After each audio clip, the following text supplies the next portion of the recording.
Absolute Superman previews have just been released for retailers, which means I got to read it. So that's what this video is about. These are my first impressions to review with no spoilers because it's going to be a few weeks before you can get your hands on them. In fact, final order cutoff is this weekend as I'm recording this. So if you haven't ordered your copy, make sure that you do. But I'm going to give you all of my thoughts and dispel some of the weird rumors that have been out there about Absolute Superman. Here we go.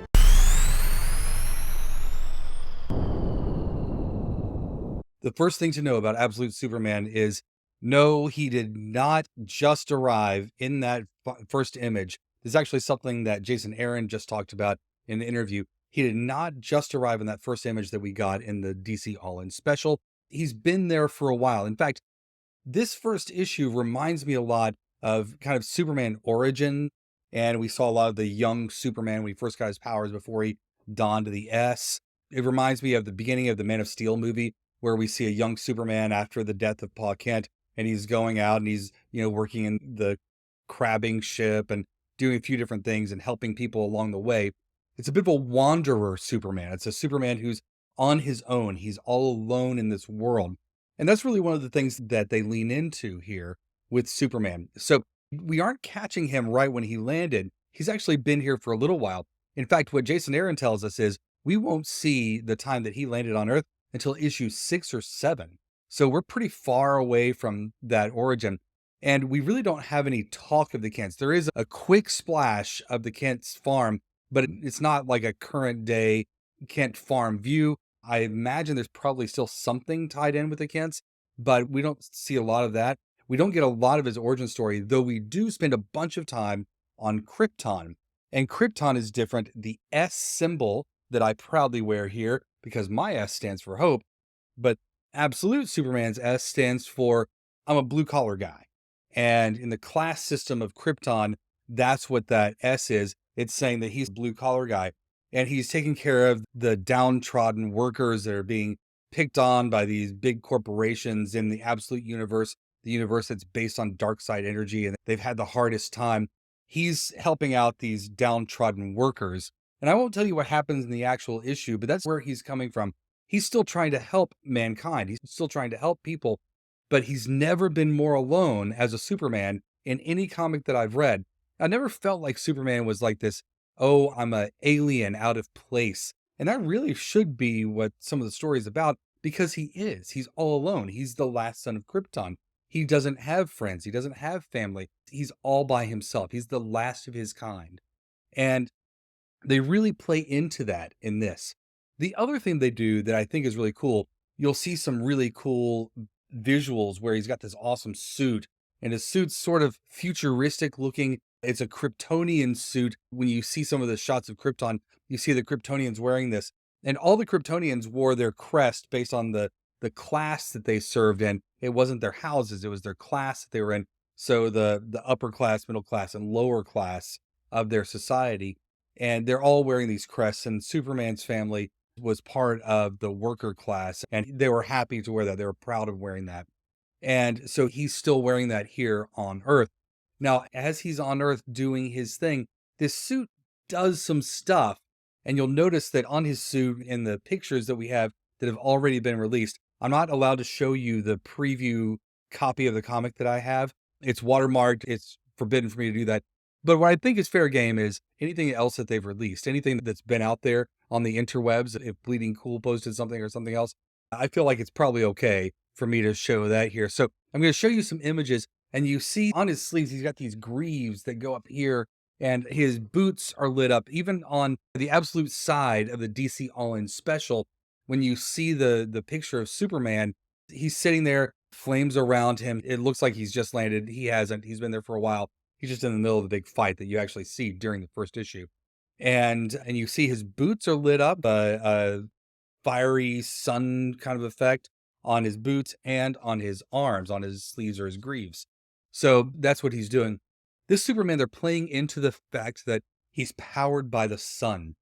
And his suit somehow, not fully sure how this works, his suit somehow helps to regulate the power of the sun. And he's new at this, right? He's still early Superman. Like I said, it's sort of like Superman origin story. So because he's new at this, he's not really great at using those powers yet.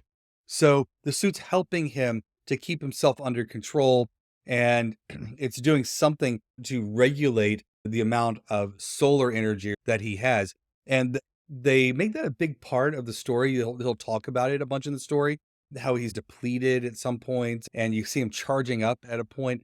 And I think that's going to be an important part of this character. What I'm hoping they do is they use that as a way to give him another challenge. Superman can get overpowered pretty easily in our world, in the main world, and it's hard to make a super cool story about an all-powerful being who can get himself out of any trouble because there's really not as many challenging conflicts. You have to be a great writer to write a good Superman story. I think that's probably why we have fewer great Superman stories, really. Well, in this case, one of the things that they've done is they've said, oh, we're going to play with how much solar power he has, how much energy he has, and how much he doesn't have. And he doesn't control it very well. So he may blast out way too much at one time, and he may need help pulling that under control. And I think the suit plays the part of that. He's got an AI buddy that's in there with him. It's his Skeets. Like we're treating him like freaking Booster Gold here, apparently. But he's got his own little Skeets kind of voice that he talks to. Jarvis, Friday. We've seen this a bunch of times. He's got something in there that he's talking to. And I think that's important for a couple of different reasons. One of the reasons is it helps with the exposition of what we're getting here is a big deal. So we're getting a little bit of this back and forth from him, and we're getting some exposition as we go. So this is really good. It's a really good story. There's a few things where mileage may vary. They lean into the environment thing is why Krypton melted down. They lean really far into the class system in Krypton. They lean into the evil corporation ideas. I'm not letting all that stuff bother me. I'm like, this is a cool Superman. He's got a couple of really neat new plot devices that I'm interested in seeing what they do with that.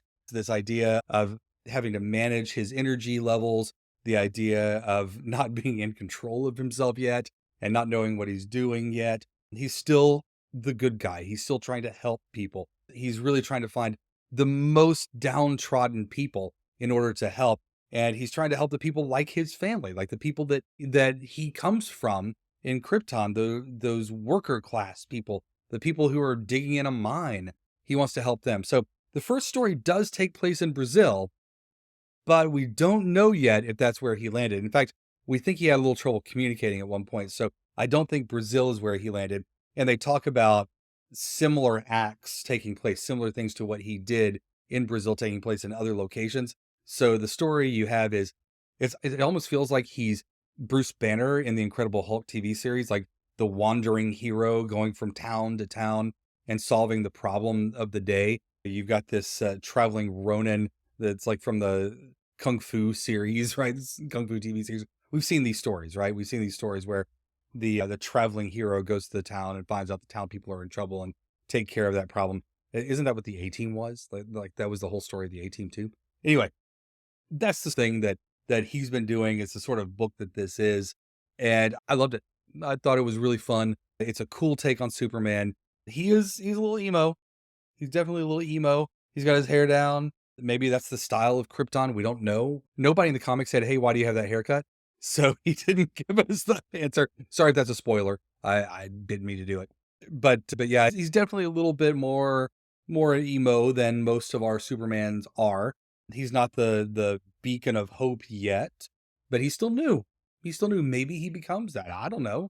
He's brand new. From what Jason Aaron said, it sounds like they've got plans that are reaching far out. Like Jason Aaron was talking about issues 6 and 7.